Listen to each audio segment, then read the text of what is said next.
The Will to Change by Bell Hooks. Men, Masculinity, and Love. Brought to you by Fatal Prose. Chapter 1. Wanted. Men Who Love. Every female wants to be loved by a male. Every woman wants to love and be loved by the males in her life. Whether gay or straight, bisexual or celibate, she wants to feel the love of father, grandfather, uncle, brother, or male friend. If she is heterosexual, she wants the love of a male partner. We live in a culture where emotionally starved, deprived females are desperately seeking male love. Our collective hunger is so intense, it rends us. And yet we dare not speak. We dare not speak it, for fear we will be mocked, pitied, shamed. To speak our hunger for male love would demand that we name the intensity of our lack and our loss. The male bashing that was so intense when contemporary feminism first surfaced more than 30 years ago was in part the rageful cover up of the shame women felt not because men refused to share their power, but because we could not seduce, cajole, or entice men to share their emotions, to love us. By claiming that they wanted the power men had, man hating feminists, who were by no means the majority, covertly proclaimed that they too wanted to be rewarded for being out of touch with their feelings, for being unable to love. Men in patriarchal culture responded to feminist demand for greater equity in the work world and in the sexual world by making room, by sharing the spheres of power. The place where most men refused to change, believed themselves unable to change, was in their emotional lives. Not even for the love and respect of liberated women were men willing to come to the table of love as equal partners ready to share the feast. No one hungers for male love more than the little girl or boy who rightfully needs and seeks love from dad. He may be absent, dead, present in body, yet emotionally not there, but the girl or boy hungers to be acknowledged, recognized, respected, cared for. All around our nation, a billboard carries this message. Every night, millions of kids go to sleep starving for attention from their dads. Because patriarchal culture has already taught girls and boys that dad's love is more valuable than mother's love, it is unlikely that maternal affection will heal the lack of fatherly love.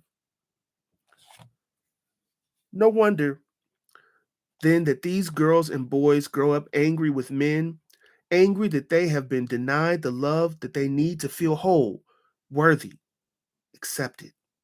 Heterosexual girls and homosexual boys can and do become the women and men who make romantic bonds the place where they quest to find and know male love. But that quest is rarely satisfied. Usually, rage, grief, and unrelenting disappointments lead women and men to close off the part of themselves that was hoping to be touched and healed by male love.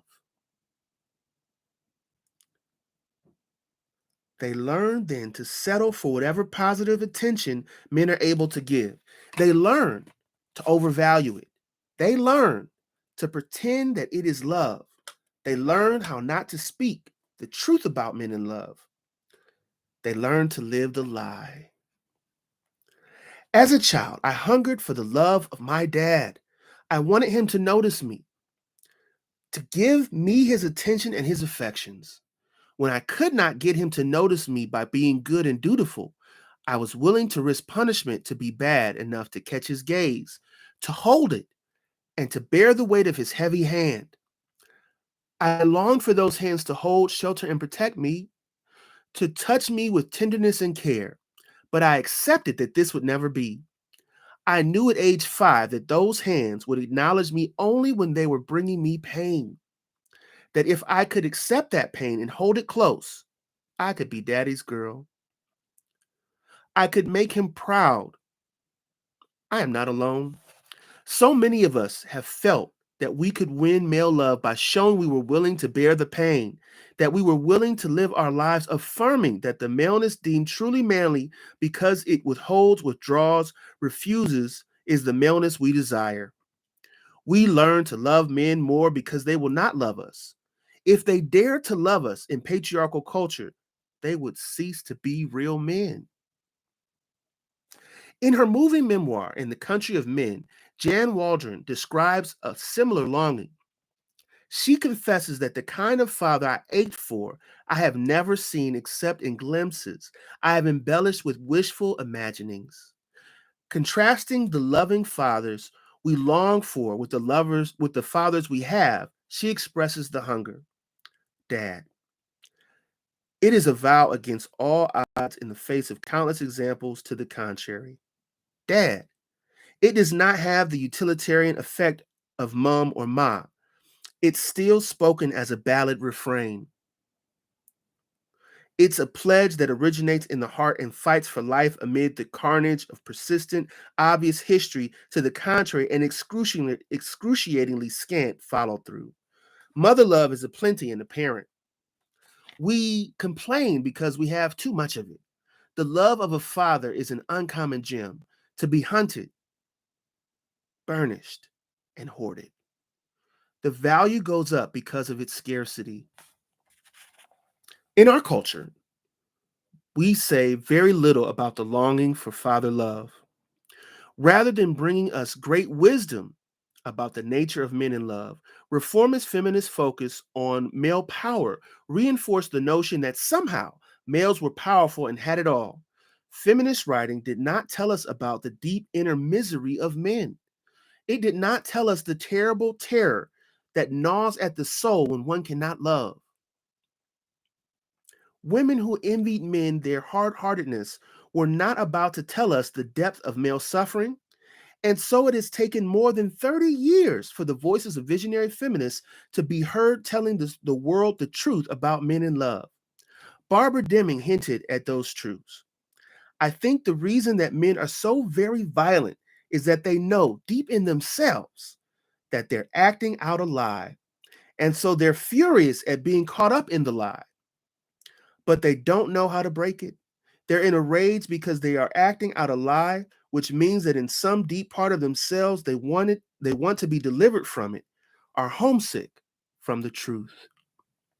The truth we do not tell is that men are longing for love.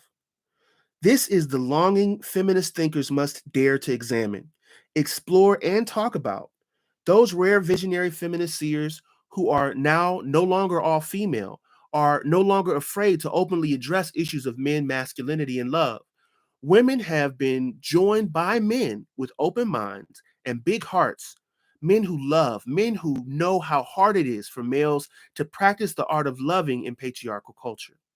In part, I began to write books about love because of the constant fighting between my ex-boyfriend Anthony and myself. We were, and at the time of this writing still are, each other's primary bond. We came together hoping to create love and found ourselves creating conflict. We decided to break up, but even that did not bring an end to the conflict. The issues we fought about most had to do with the practice of love. Like so many men who know that the women in their lives want to hear them declare love, Anthony made those declarations. When asked to link the I love you words with definition and practice, he found that he did not really have the words, that he was fundamentally uncomfortable being asked to talk about emotions. Like many males, he had not been happy in most of the relationships he had chosen. The unhappiness of men in relationships, the grief men feel about the failure of love, often goes unnoticed in our society precisely because the patriarchal culture really does not care if men are unhappy. When females are in emotional pain, the sexist thinking that says that emotions should and can matter to women makes it possible for most of us to at least voice our heart, to speak to someone, whether a close friend, a therapist, or the stranger sitting next to us on a plane or bus.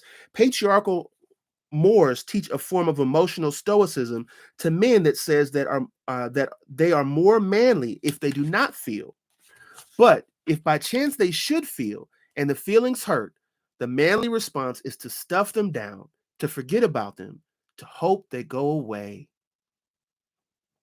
George Weinberg explains in Why Men Won't Commit, most men are on quest for the ready-made perfect woman because they basically feel that problems in a relationship can't be worked out.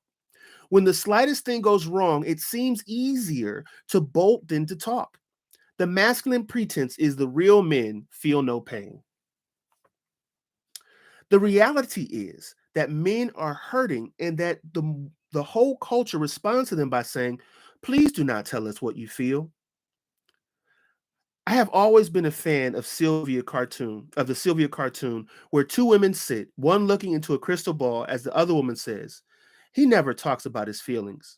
And the woman who can see the future says, at 2 p.m., all over the world, men will begin to talk about their feelings, and women all over the world will be sorry. If if if we cannot heal, we cannot feel. By supporting patriarchal culture that socializes men to deny feelings, we doom them to live in states of emotional numbness. We construct a culture where male pain can have no voice, where male hurt cannot be named or healed. It is not just men who do not take their pain seriously. Most women do not want to deal with male pain if it interferes with the satisfaction of female desire. When feminist movement led to men's liberation, including male exploration of feelings, some women mocked male emotional expression with the same disgust and contempt as sexist men. Despite all the expressed feminist longing for men of feeling, when men worked to get in touch with feelings, no one really wanted to reward them. In feminist circles, men who wanted to change were often labeled narcissistic or needy. Individual men who expressed feelings were often seen as attention seekers, patriarchal manipulators trying to steal the stage with their drama. When I was in my 20s, I would go to couples therapy, and my partner of more than 10 years would explain how I asked him to talk about his feelings, and when he did, I would freak out. He was right.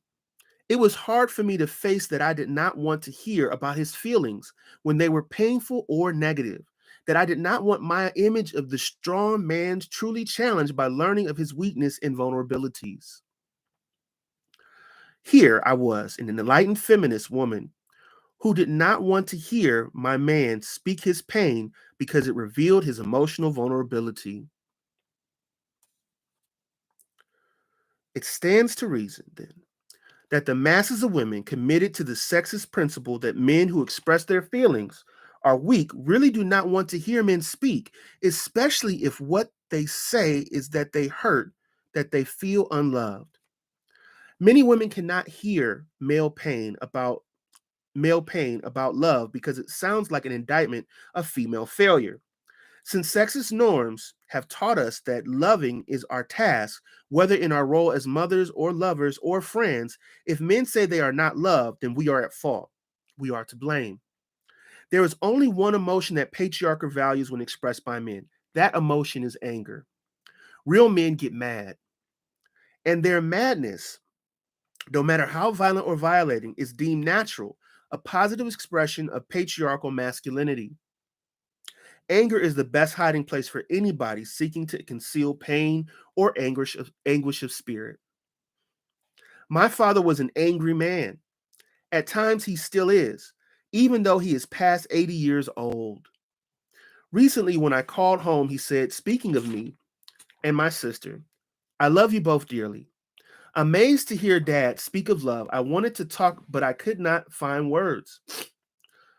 Fear silenced me. The old fear of Dad, the patriarch,